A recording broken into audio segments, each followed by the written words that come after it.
இப்போ நம்ம அன்பு தலைவர் ரஜினிகாந்த் அவர்களை பற்றி தொடர்ந்து ஆதரவளித்ததன் மூலம் ரஜினி ரசிகர்களுக்கும் தலைவருக்கும் தொடர்ந்து அவதூறுகளை பேசி வந்ததுக்கு நம்ம சூழ்நிலையில் அனைத்து அரசியல் கட்சி தலைவர்களை கண்டனம் தெரிவித்தாங்க. இந்த சூழ்நிலையில் தலைவர் ரொம்ப ஒரு தொலைநோக்கு பார்வையில் இவ்வளோ பெரிய தலைவர்கள் நமக்கெல்லாம் ஒரு ஆதரவு தெரிவிச்சிருக்காங்க. கண்டிப்பாக அதுக்கு ஒரு நன்றி தெரிவிக்கணும்னு அன்பு தலைவர் அழகா சொல்லிட்டு காலம் காத்திருந்து பதில் சொல்லணும்னு முடிச்சிட்டார். இதுக்கு இவ்வளவு விஷயங்கள் நடந்து அமைதியாக போகணும்னு தான் தொடர்ந்து நம்ம தலைவர் எங்கள் ஃபேன்ஸுகளை ஃபுல்லாக கட்டுப்பாடில் கண்ணசைவில் வச்சுருக்கார். இந்த சூழ்நிலையில் அன்னைக்கு ஆதவரிச்சும் நம்ம மன்றத்தில் இருந்து சினோராசக்குன்னு ஒருத்தர் அங்கே போய் ஒரு ஸ்கிரிப்ட் மாதிரி ரெடி பண்ணி மிகப்பெரிய வருத்தத்துக்குரிய விஷயத்தை ரொம்ப தெளிவாக பண்ணியிருக்காங்க. அதுதான் எங்களுக்கு பெரிய வருத்தம். அந்த வருத்தம் என்னன்னா, அதுக்கு நேற்று ஒரு டிவி சேனல் கேட்டாங்க, என்ன இந்த மாதிரி உங்கள் 45 வருஷமாக ஒரு ரஜினி மன்ற மாவட்ட செயலாளர் அதுக்கு தமிழ்நாடு ஃபுல்லாக சுற்றுறவர் இப்படி பேட்டி கொடுத்துருக்காரு, இதை பற்றி என்ன நினைக்கிறீங்கன்னா வேற என்ன செய்யறது? நீங்கள் கேட்கும்போது நம்ம பதில் சொல்ல வேண்டிய சூழ்நிலைக்கு தள்ளப்பட்டுரும். எங்க தலைவர் சினிமாவுக்கு 50 வருஷம் ஆயிடுச்சு. இவர் 45 வருஷமா கூட இருந்தேன்னு சொல்றதே முதல்ல பொய். ரெண்டாவது, அவர் வயசு என்ன இவர் வயசு என்ன அப்படிங்கிற சூழ்நிலை எல்லாமே கமர்ஷியலா இதை டார்கெட் பண்ணி இருக்கும்போது எங்களால் என்ன சொல்லணும்னு தெரியல.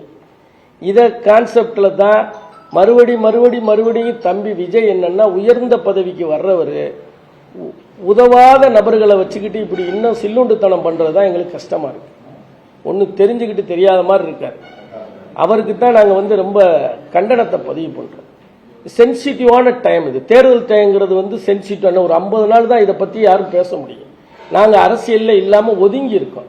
இப்போ ஒதுங்கி இருக்காள்கிட்ட நீ திரும்ப திரும்ப திரும்ப திரும்ப தன்னை முன்னிலைப்படுத்துறதுக்காக இப்படி பண்ணிக்கி இருக்கிறது தமிழ் மக்கள் என்ன நினைப்பாங்க? தமிழ் மக்களுக்கு உங்களுடைய கொள்கையை சொல்லுங்க. எவ்வளோ விஷயங்கள் இருக்கு. ஏதோ ஒரு யதார்த்தமா மாதிரி முன்னாள் அமைச்சர் செங்கோட்டையன் இருக்காரு, அப்புறம் அவர் இவர் இந்த எல்லா கட்சிக்கும் போயிட்டு வர்ற நாஞ்சில் சம்பத் இருக்காரு. அதுல இவர் யதார்த்தமா போய் பேசுறாரு. நான் அனைத்து ரசிகர்கள் சார்பா நான் இங்கே இருக்கேங்கிறதுலாம் எங்களுக்கு அப்படியே ஈட்டிய குத்துற மாதிரி இருக்கு. அனைத்து ரசிகரும் சொல்றதுக்கு உனக்கு எந்த தகுதியும் கிடையாது. உனக்கு நீ இருக்கிறதுலயே தற்காலிகமா இங்க வந்த டி நகர்ல ஒரு பகுதி செயலாளருங்க. மக்கள் மன்றம் வரும்போது ஏதோ ஒரு சில குறுக்கு வழியில ஒரு பெரிய இதை பிரிச்சு அதை ஒரு மாவட்ட செயலாளராக ஒரு 3 பகுதியை வாங்கி செயல்பட்ட நபர். இன்னொன்று, அவர் ஒரு அட்வொகேட், அவர் ஒரு பிசினஸ் மேன். எங்க இருந்தாலும் தலைவர் சொல்லுவார் பார்த்தீங்களா, எவ்வளவுதான் இருந்தாலும் வெளிச்சத்துக்கு வந்துடும். அது மாதிரி இப்போ நீ அங்கே போய் அந்த மேடையில் யதார்த்தமா சொல்ற மாதிரி சொல்லிட்டு அவர் ஆதவர்ஜுன் உடனே மலுப்பலான பேச்சு, இதெல்லாம் எங்களுக்கு ரொம்ப நீ நேர விஜய் என்ன பண்ணியிருக்கணும், தம்பி சினிமாவில் இப்படிதான் அந்த சூப்பர் ஸ்டாருக்கு கொஞ்ச நாள் பதில் சொல்லாமையே வண்டியை ஓட்டியிருந்த, அப்புறம் உன்னை அறியாமலே அதுக்கு விடை சொன்ன.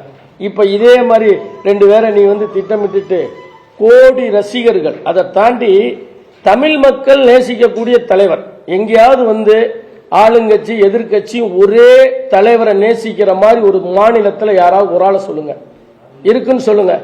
அப்ப அப்பேற்பட்ட ஒரு தலைவரை நீ போய் நான் சமமா பழகிருக்கேன்னு சொன்னது கண்டனத்துக்குரியது.